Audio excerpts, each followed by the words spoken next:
What does it mean to be a global community? Globalism, development, and culture. Over the years, there have been increased interactions, migrations, and contacts within and across borders worldwide. We begin by looking at colonialism and the trajectory it has taken that has contributed to creating a global community. Let's begin by looking at some of the motivations for European colonialism. There was a desire for adventure, a discovery of water routes to China and the Far East, a desire to obtain wealth and build empires, and the desire to spread Christianity.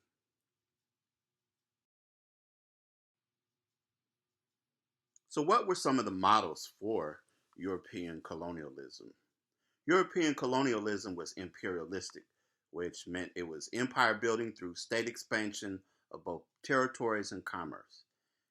This included the acquisition of colonies for access to and exploitation of natural resources, the acquisition of maritime colonies to control trade, and the acquisition of colonies so that Europeans could establish permanent settlements.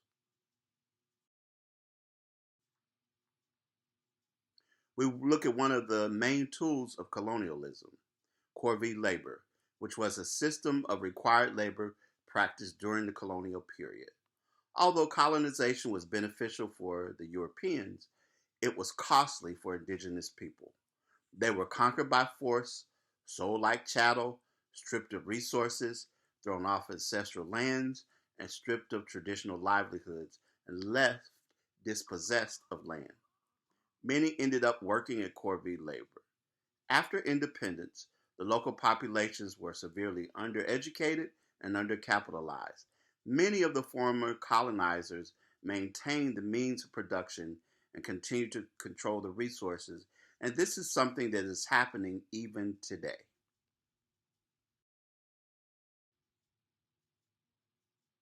With colonialism, we see that up until the 1960s, for example, the British ruled a number of colonies in sub Saharan Africa, including Kenya. Here, the governor of Kenya, who is dressed in white, speaks with British appointed chiefs in 1952. The European colonial acquisitions of wealth and influence in the 19th century created the world economic order for the 20th century and beyond.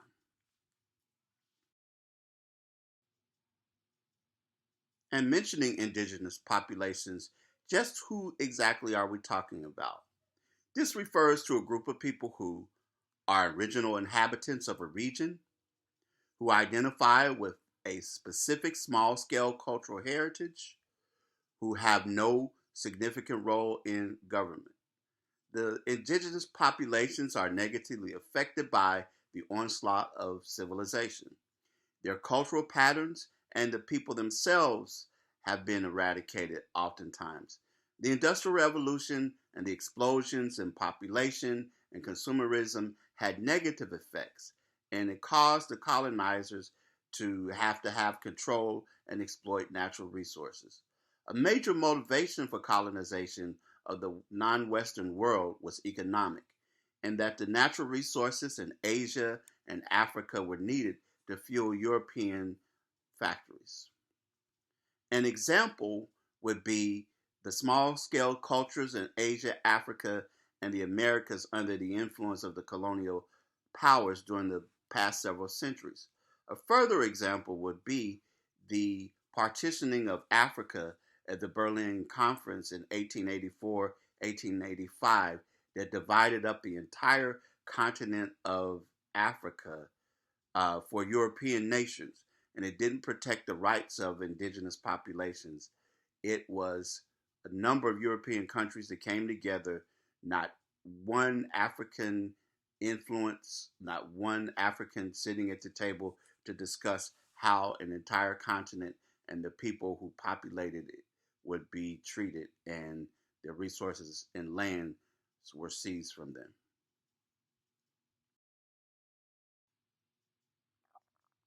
Many people maintain that while colonialism no longer exists, there's a new form hence the term neocolonialism. And this, rather than being something instituted by countries, is something that is oftentimes the result of the influence of multinational corporations.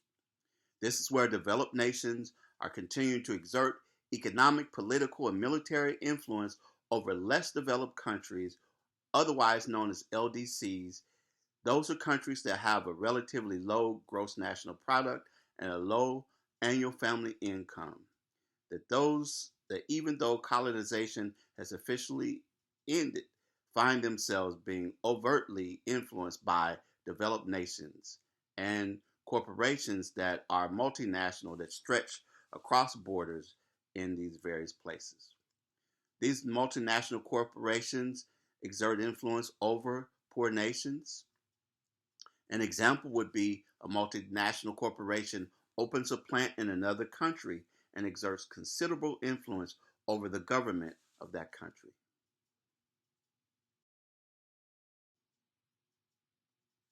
So we talk about globalization.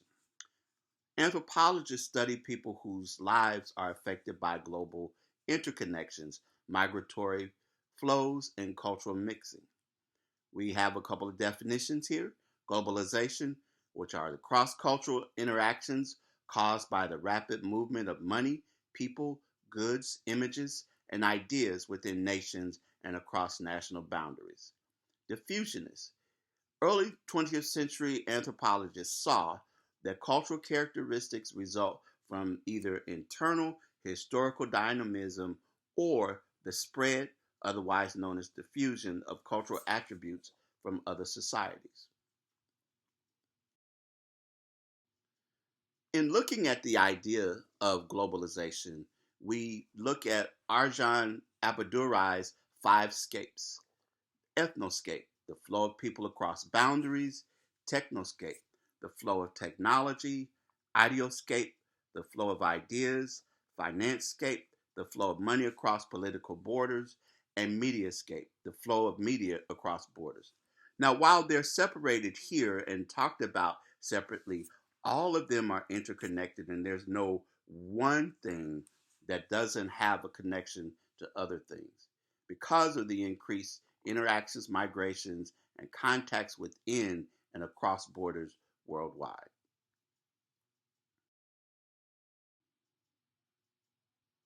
Those people who are proponents of globalization argue that globalization can be maximized for the benefit of all by continued economic growth, continued lowering of trade barriers between nations, the reduction of government control of free markets, and privatization. I want to take a moment here and acknowledge the fact, when we go back to talking about colonialism, that anthropology, the field of anthropology itself, has to and has been working to address the fact that very often anthropologists found themselves as being tools of the colonizing nations and oftentimes were a source of information, a source of contact, and everything else in a lot of these countries where people were being colonized. And it has been working ever since to catch up. Some people would say to redress some of the failures and some of the other things that happen. But when we look at the global challenges today in cultural anthropology, there are some roles that the discipline in the field is playing. One, to identify major cultural trends or transformations; to document recent trends and changes and then make suggestions for the future; and to describe the trends, to reinforce beneficial trends, and to slow down or reverse more harmful trends.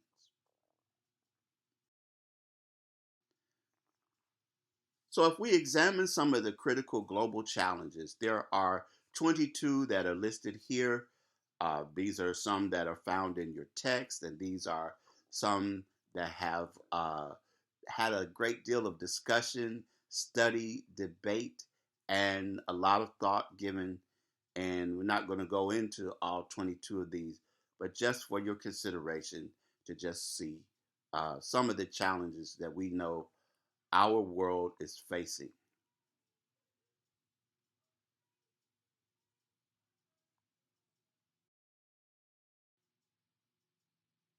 So the question arises, why are some nations wealthier than others?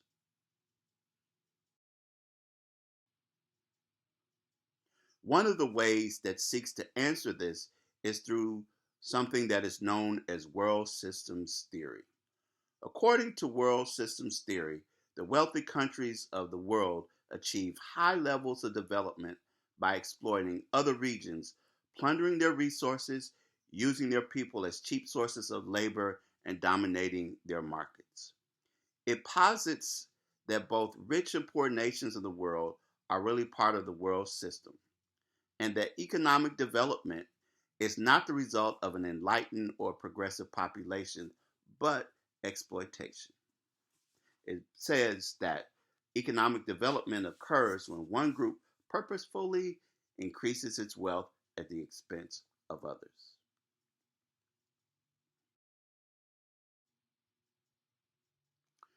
So, oftentimes it's asked, do you think traditional people will be better off if they become modern? Well, let's take a look at that. The modernization approach suffers from ethnocentric assumptions. It's taken as a given fact that all people in the world want to become modern. It underestimates the extent to which non Western people resist modernization, and it assumes that traditional people will be better off if they become modern. Let's dive a little deeper by looking at modernization theory. Modernization theory maintains that in order for underdeveloped nations to become developed, they must engage in activities more like developed ones. This theory takes on the same assumptions as something that you may have encountered, known as the cultural poverty view, which says that poor people pass certain cultural features to their children that tend to reinforce and perpetuate poverty.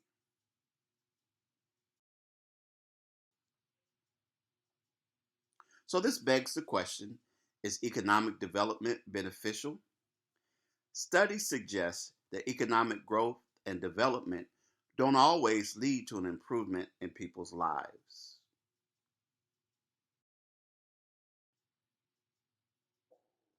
Some of the benefits of economic development have not gone as anticipated. In fact, many of them have turned out to be illusory. Studies suggest that economic growth and development don't always lead to an improvement in people's lives. It may lower the quality of life through greater poverty, longer working hours, overpopulation, poorer health, more social pathology, and environmental degradations.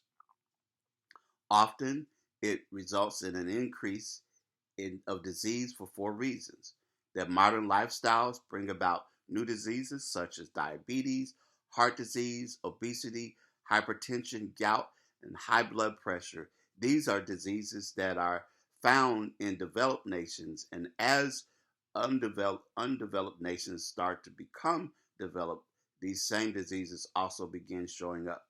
The incidence of certain bacterial or parasitic diseases increase. There's environmental degradation, and then there are continued health problems due to the fact that rapid urbanization creates these health related problems, contagious diseases, poor nutrition, and unsanitary conditions.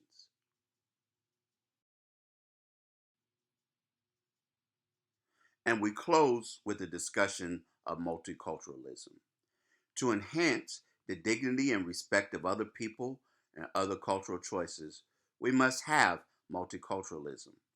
Rather than deliberately trying to eradicate cultural differences as we saw with colonialism, a more workable approach is some type of multiculturalism.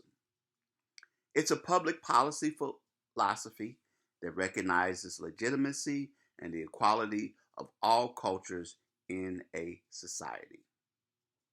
It's a more sensible foreign policy strategy for interacting with other peoples of the world. One of the conclusions I hope that you'll take from this course is that culturally different people are not inherently perverse or immoral. It requires an awareness that people from other cultures who do not share the cultural assumptions of people in the United States probably did not sympathize with some of our behaviors, ideas, and values. Multiculturalism remains the best hope for enabling all people to have the security, prosperity, and freedom they desire and deserve.